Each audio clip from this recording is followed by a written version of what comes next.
એટલે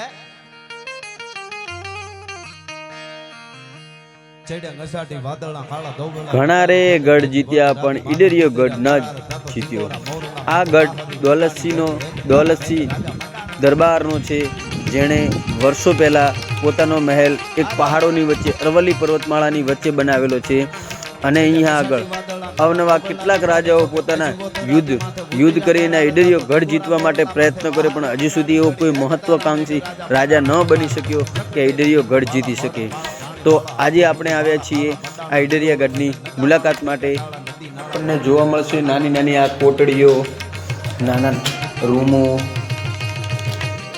જો આની અંદરથી કંઈ પણ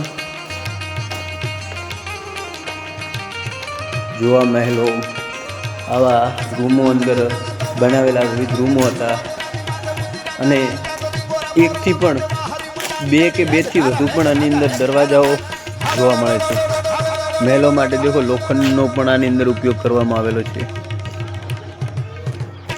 લોખંડની પાઇપ હોતી એક ટાઈમે।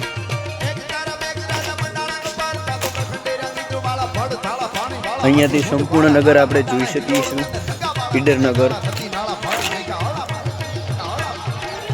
આપણે પહાડમાંથી કોતરી અને કેવી રીતે દિવાલો બનાવી છે।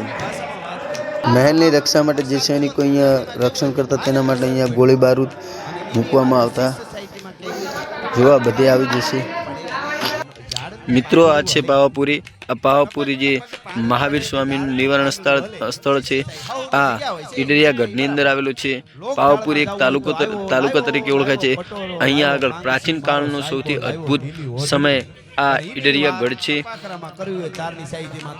મિત્રો આ અરવલ્લીની ગીરમાળા છે, જે સૌથી પ્રાચીન ગીરમાળા તરીકે ઓળખવામાં આવે છે।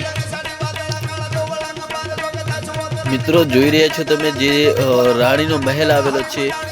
રાજાનો મહેલ આપણે નીચે જોઈ લીધું અને હવે રાણીનો મહેલ ઉપર છે। આ પહાડની એક જેટલી પાછળના ભાગમાં એક રાણીનો મહેલ આવેલો છે, તે હું તમને આપણે મિત્ર જોઈ લીધું કે આગળ ઉપર એની પછી આ રાણીનો મહેલ છે। અહીંયા આગળ હું તમને